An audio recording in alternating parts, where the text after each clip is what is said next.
Jai Hind student, today we are going to discuss the branch of economics. In this branch of economics, the economics divided into two part, microeconomics and macroeconomics. So first we discuss what is microeconomics. Microeconomics is the study of behavior of individual economic unit. It derived from the Greek word micro and which means small. Thus, microeconomics refer to the study of scarcity, choice of problem facing an individual economic unit. For instance, economic activities or choice of problems conquering consumer, producer, firm, or industry, and the study of individual income or determination of product price. The factor price come under the scope of microeconomics. To be more specific, the spending the income in the satisfaction of different want by a consumer. So, allocations of limited resources by a producer, determination of price by the firm and industry, income of a person from his occupation are the some example of microeconomics. So the center problem microeconomics is a problem of allocations of resources or the problem of price determination. Hence, it is termed as price theory, and demand and supply are the main tool of analysis. Then, what do you mean by the microeconomics? The meaning of microeconomics study of aggregate and average covering of entire economy. It derived from the Greek word micros, which means large.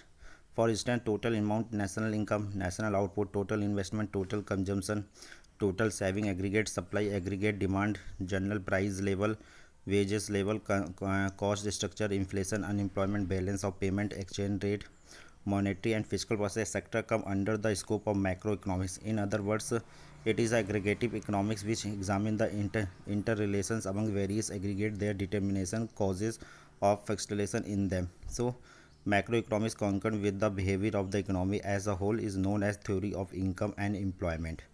So the difference between the micro and macroeconomics, on the basis of meaning, microeconomics is the part of economy which study the behavior of individual units, and in the macroeconomics is the part of economy which study the behavior aggregate of the economy as a whole.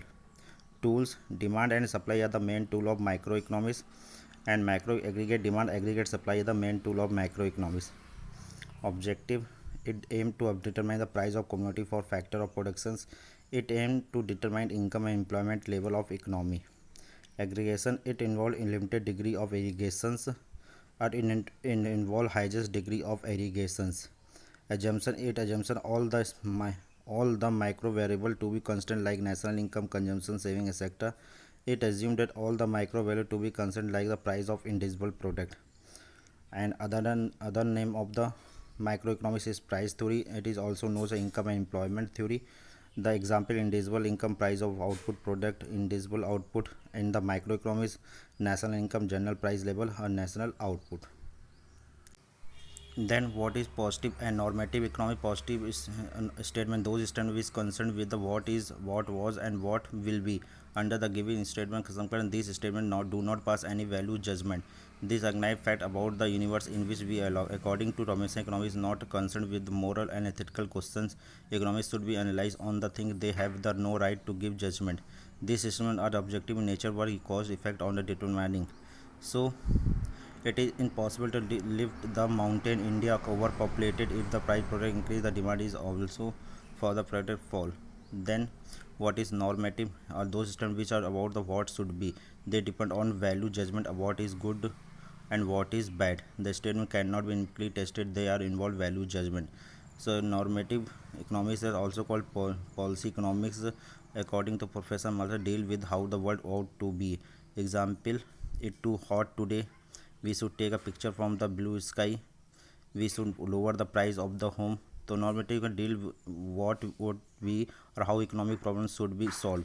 Like if we say India should be not be overpopulated, the price should not be rise. These statements are normative. Thank you.